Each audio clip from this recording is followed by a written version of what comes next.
আপনারা শুনছেন সবসময় হরর স্টোরি, ভূতের গল্প। সঙ্গে আছি আমি নীলিমা। আপনার জীবনে ঘটে যাওয়া ভৌতিক প্যারানর্মাল ঘটনা আমাদের পাঠাতে পারেন আমাদের মেইলে।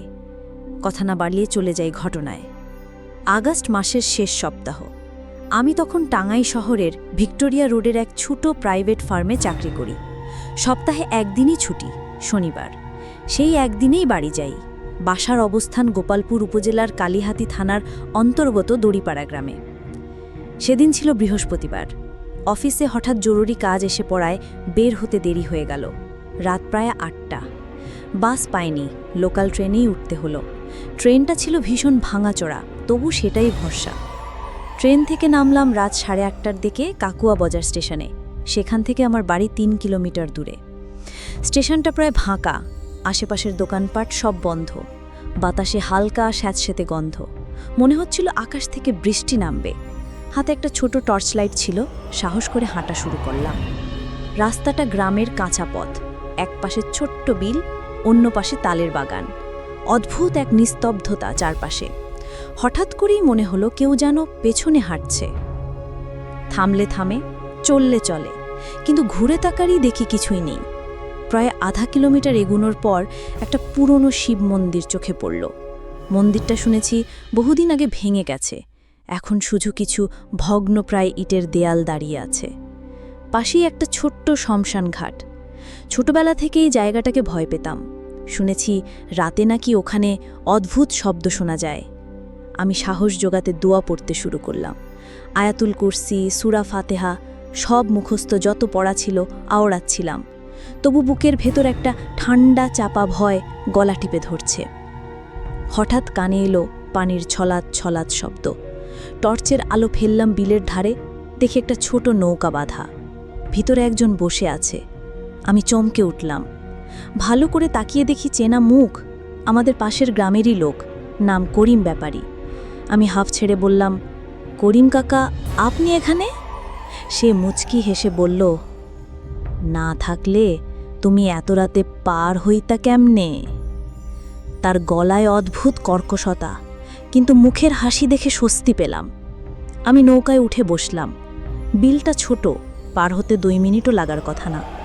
নৌকা যখন মাঝপথে, ঘড়ি বের করে দেখি রাত 1:40। আমি হতভম্ব। মাত্র আধ ঘন্টার রাস্তা, আমি কি তবে 3 ঘন্টা ধরে হাঁটছি? মুখ থেকে কোনো কথা বের হচ্ছিল না।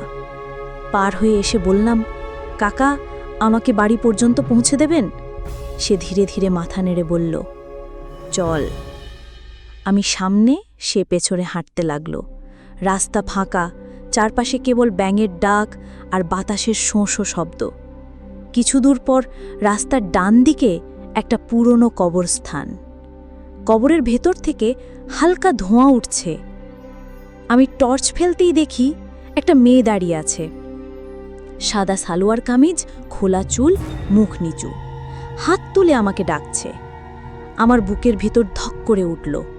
আমি সেই মেয়েটিকে চিনি। ওর নাম সুমি, আমাদের গ্রামেরই মেয়ে। বছর 2 আগে বিষ খেয়ে আত্মহত্যা করেছিল। অনেকে বলতো করিম ব্যাপারীর সাথেও সম্পর্ক ছিল। আমি পেছন ঘুরে করিম কাকাকে ডাকতে গেলাম, কিন্তু আশ্চর্য, পেছনে কেউ নেই। চারপাশ নিস্তব্ধ, কেবল শুনতে পাচ্ছি বাতাসের হাহাকার। আমার চোখের সামনে সুমি ধীরে ধীরে কবরের দিকে হাঁটছে। আমি পেছন দিকে না দেখে দৌড়াতে শুরু করলাম। টর্চটা হাত থেকে পড়ে গেল। অন্ধকারের ভেতর হোঁচট খেয়ে একটা অচেনা বাড়ির সামনে লুটিয়ে পড়লাম। বাড়ির লোকজন বেরিয়ে এসে আমাকে পানি খাওয়ালো। ধাতস্থ হয়ে সব খুলে বললাম। আমার কথা শুনে সবার চেহারা সাদা হয়ে গেল।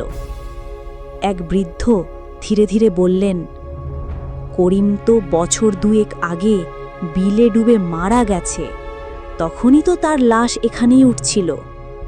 আমার বুকের ভেতর যেন বরফ ঢেলে দিল কেউ। আমি আর এক মুহূর্তও ওখানে থাকতে পারিনি।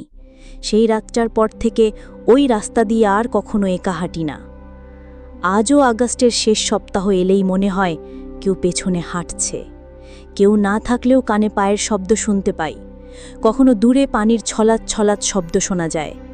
মনে হয় করিম কাকার মুচকি হাসির চোখের সামনে ভাসছে। যতবার ওই পথে যাই, মনে হয় বিলের ধারে নৌকাটা এখনও বাঁধা আছে। শুধু করিম কাকার জায়গায় এবার কেউ বসে থাকে না।